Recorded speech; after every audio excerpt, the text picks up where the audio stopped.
¿Por qué Dios no puede perdonar este pecado común? El único pecado que ni siquiera Dios puede perdonar. Uno de los aspectos más importantes del plan de redención de Dios para la humanidad es el perdón de los pecados. De hecho, el perdón de los pecados es la base para la crucifixión de Jesús y el derramamiento de su sangre. Esto queda claramente capturado por el apóstol Pablo cuando dice que, bajo la ley, casi todo se purifica con sangre, y sin el derramamiento de sangre, no hay perdón de pecados. Hebreos 9:22. Sin el perdón de los pecados, el resultado es la condenación eterna, pues el salario del pecado es la muerte, pero el don de Dios es la vida eterna en Cristo Jesús, nuestro Señor. Romanos 6:23. El precio del pecado. Claramente, el precio del pecado, que es la muerte para los humanos, las criaturas favoritas de Dios, es demasiado grande como para que Él no haga algo al respecto. Por lo tanto, envió a su único Hijo engendrado, Jesús, para derramar la sangre requerida para nuestra salvación. Con el sacrificio de la muerte de Jesús y la victoria de su resurrección, la muerte fue conquistada. Por esta razón, podemos hacer eco de Pablo y decir: «Oh muerte, ¿dónde está tu aguijón? Oh sepulcro, ¿dónde está tu victoria?». El aguijón de la muerte es el pecado, y la fuerza del pecado es la ley. Pero gracias sean dadas a Dios, que nos da la victoria por medio de nuestro Señor Jesucristo.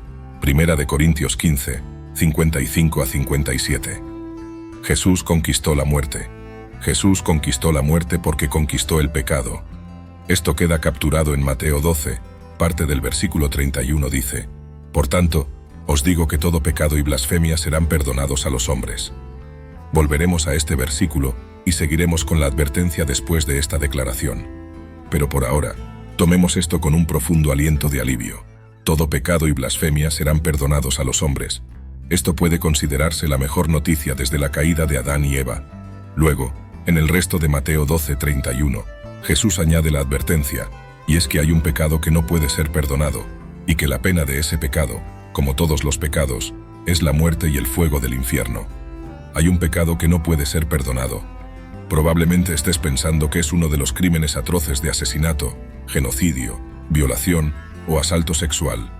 ¿Qué tal el suicidio, el aborto o el adulterio?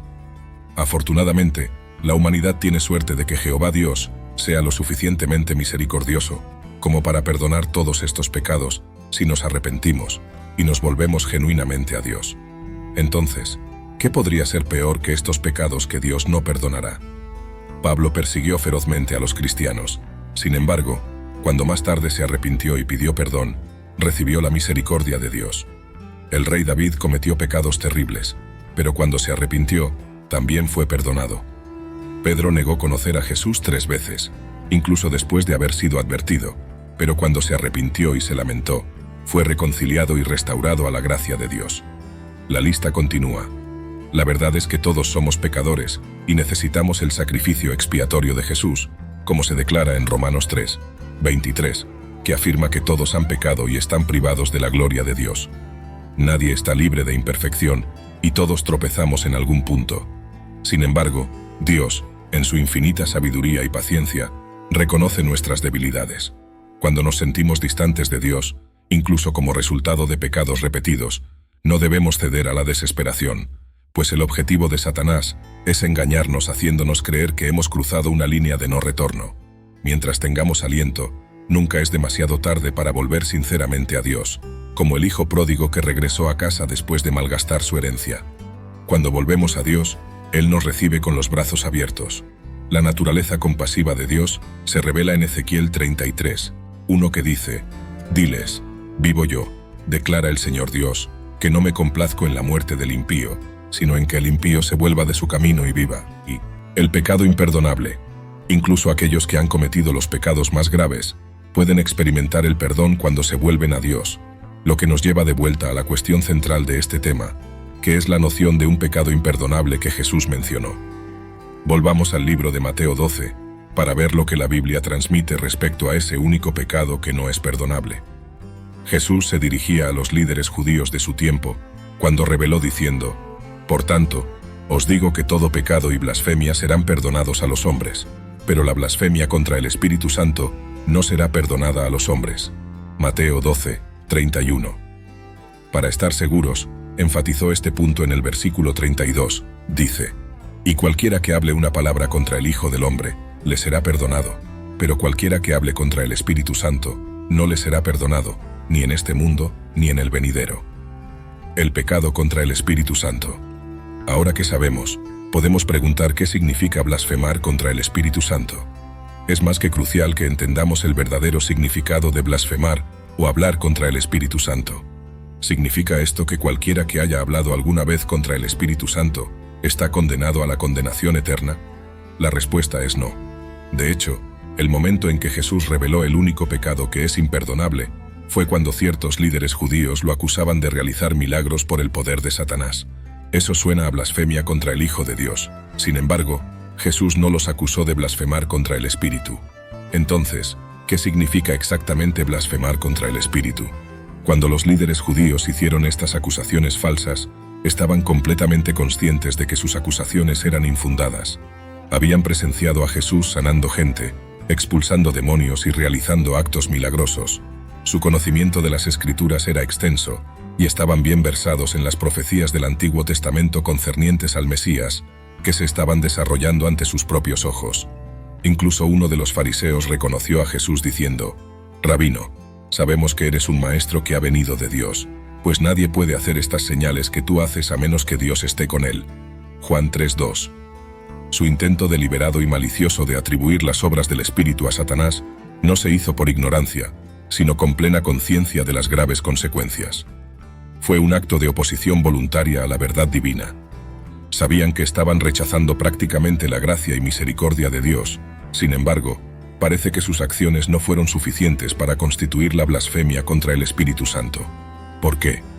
Porque no habían dado el paso final que constituiría blasfemar contra el Espíritu Santo.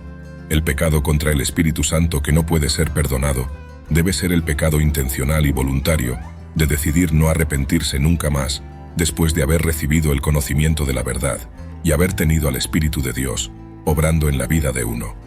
Los pecadores contra el Espíritu Santo nunca contemplan la idea de arrepentirse o desear volver a Dios, y lo hacen entendiendo las consecuencias de sus acciones. Verás, el listón está bastante alto para el pecado contra el Espíritu Santo, porque la misericordia de Dios es larga e infinita si alguna vez la pedimos. Como señala Hebreos 10, 26 a 27, si seguimos pecando deliberadamente después de haber recibido el conocimiento de la verdad, no queda sacrificio por los pecados, sino solo una expectativa temerosa de juicio y de fuego ardiente que consumirá a los enemigos de Dios. Conclusión. Es la resolución consciente y voluntaria de nunca arrepentirse del pecado y aceptar a Cristo lo que insulta y blasfema contra el Espíritu Santo. Por lo tanto, a menos que una persona esté en desafío intencionado de Dios, a quien conocen que existe, no han insultado ni blasfemado contra el Espíritu, y por lo tanto, no han cometido el pecado imperdonable. El punto clave es que, incluso si tú o alguien que conoces piensa que ha cometido este pecado, no es demasiado tarde. Dios es profundamente misericordioso, y si estás comprometido a cambiar tu vida y realmente lamentas tus pecados y te arrepientes, entonces serás perdonado. La mayoría del mundo, tanto ahora como en el pasado, se ha involucrado en pecado y desobediencia a Dios, pero no lo han hecho voluntariamente, solo han sido engañados. Han sido engañados y cegados por Satanás, el padre de las mentiras. No han comprendido completamente, ni han tenido la oportunidad de recibir la verdad del Evangelio. Dios entiende esto, y no los juzgará injustamente si al final se vuelven a Él. Hasta que lo hagan, continuemos orando con compasión por aquellos perdidos en la oscuridad del pecado y la ignorancia, para que puedan recibir misericordia a través de nuestro Señor Jesucristo. En cuanto a aquellos que ya conocen y siguen la verdad de Jesús como el Redentor, recordemos que incluso los cristianos tropiezan a veces. No debemos pensar que somos mejores que otros por virtud de nuestra obra. Nuestra redención es por gracia, no por obras. Terminaré este episodio diciendo que no debemos convertirnos en esclavos del miedo al pecado imperdonable contra el Espíritu Santo, sino que debemos mostrar constantemente aprecio y gratitud por la gran salvación que Dios nos ha ofrecido a través de su Hijo Jesucristo. Gracias por ver. Dios los bendiga. Amén.